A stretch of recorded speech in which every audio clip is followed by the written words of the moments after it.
प्रादेशिक समाचार एकांश भोपाल से प्रस्तुत है सीधी जिले की चिट्ठी। आलेख सचिंद्र मिश्र, वाचक स्वर संयुक्ता बैनर्जी। सीधी जिले में पिछले साल की तुलना में इस साल कम वर्षा होने से किसानों के माथे पर चिंता की लकीरें दिखाई दे रही हैं। 1 जून से 23 जुलाई तक कुल 164.8 मिलीमीटर वर्षा रिकॉर्ड की गई। सबसे कम वर्षा कुसमी क्षेत्र में जबकि सर्वाधिक वर्षा सिहावल क्षेत्र में दर्ज की गई है। कृषि उप संचालक राजेश सिंह ने जानकारी दी है कि कम वर्षा से अब तक करीब 30 से 35% खरीफ की बोनी हो पाई है।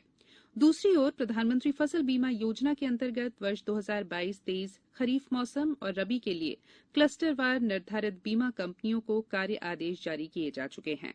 फसलों का बीमा करने के लिए बैंकों में प्रीमियम जमा करने की आखिरी तारीख 31 जुलाई निर्धारित है। बैंकों द्वारा बीमित किसानों की प्रविष्टि के लिए भारत सरकार का फसल बीमा पोर्टल पर बैंकों द्वारा समय सीमा में प्रविष्ट किया जाना जरूरी है। उप संचालक कृषि ने बताया कि किसानों की सुविधा को देखते हुए प्रधानमंत्री फसल बीमा योजना में नेशनल क्रॉप इंश्योरेंस पोर्टल पर भू अभिलेख के एकीकरण का काम किया जा रहा है। सीधी जिले में आजादी के अमृत महोत्सव के अंतर्गत 11 से 17 अगस्त तक स्वतंत्रता सप्ताह मनाया जाएगा। इस दौरान नागरिकों को अपने घरों पर राष्ट्रीय ध्वज लगाने के लिए प्रेरित करने, जन सामान्य में देशभक्ति की भावना जागृत करने और राष्ट्रीय ध्वज के विषय में जागरूकता उत्पन्न करने के उद्देश्य से हर घर तिरंगा अभियान संचालित किया जाएगा।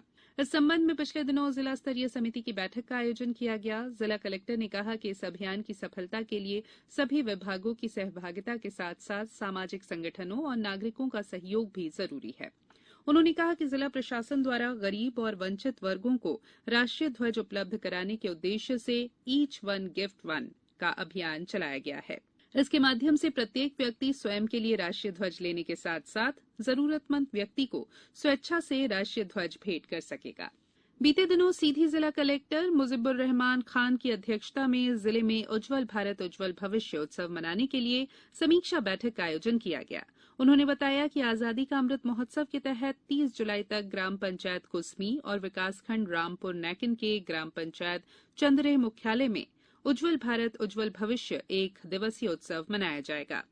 नेशनल लोक अदालतें आयोजित करने के क्रम में प्रधान जिला और सत्र न्यायाधीश और जिला विधिक सेवा प्राधिकरण सीधी के अध्यक्ष अमिताभ मिश्र के नेतृत्व में वर्ष की तीसरी नेशनल लोक अदालतों का आयोजन 13 अगस्त को सीधी जिला मुख्यालय और चुरहट, मझौली, रामपुर नैकिन व्यवहार न्यायालय में किया जाएगा। पिछले दिनों सीधी जिले के अंतर्गत आने वाले 5 विकासखंडों के सभी ग्राम पंचायतों में पंच, सरपंच, जनपद और जिला पंचायत के लिए मतदान संपन्न हुआ। साथ ही नगर पालिका परिषद सीधी सहित जिले के नगर पंचायत रामपुर नैकिन, चुरहट और मझौली में भी मतदान और मतगणना का काम पूर्ण हो चुका है। त्रिस्तरीय पंचायतों के आम निर्वाचन के अंतर्गत पंच, सरपंच और जनपद सदस्यों के निर्वाचन का सारणीकरण 14 जुलाई और जिला पंचायत सदस्यों के निर्वाचन का सारणीकरण 15 जुलाई को किया गया। पिछले सप्ताह सीधी नगर पालिका परिषद के पार्षद पदों के लिए हुए निर्वाचन की मतगणना का काम शांतिपूर्ण ढंग से संपन्न हुआ। इनमें इंडियन नेशनल कांग्रेस के 14, भारतीय जनता पार्टी के 6, आम आदमी पार्टी के 1 और 3 निर्दलीय पार्षद विजयी घोषित हुए। इसी तरह नगर परिषद मझौली के सभी 15 वार्डों में द्वितीय चरण में मतदान कराया गया था। इनमें भारतीय जनता पार्टी के 11, इंडियन नेशनल कांग्रेस के 2 और 2 निर्दलीय पार्षद विजयी घोषित हुए। नगर परिषद रामपुर नैकिन के 15 वार्डों में भारतीय जनता पार्टी के 8 और इंडियन नेशनल कांग्रेस के 7 पार्षद विजयी घोषित हुए। नगर परिषद चुरहट में सभी 15 वार्डों के परिणाम घोषित कर दिए गए। इनमें इंडियन नेशनल कांग्रेस के 10, भारतीय जनता पार्टी के 3, people's party of India democratic का 1 और 1 निर्दलीय पार्षद विजयी घोषित हुआ। सीधी जिले में बाल मृत्यु दर में कमी लाने के उद्देश्य से 18 जुलाई से 31 अगस्त तक दस्तक अभियान चलाया जा रहा है। इस संबंध में पिछले दिनों जिला टास्क फोर्स की बैठक की गई। बैठक में जिला कलेक्टर ने स्वास्थ्य विभाग और महिला एवं बाल विकास विभाग को आपसी समन्वय बनाकर काम करने के निर्देश दिए। सीधी जिले में श्रावण का महीना धार्मिक उत्साह के साथ मनाया जा रहा है। जिले के प्रसिद्ध शिव मंदिरों में बड़ी संख्या में श्रद्धालु भगवान शिव के अभिषेक और पूजा अर्चना के लिए पहुंच रहे हैं। जिले की चिट्ठी समाप्त हुई।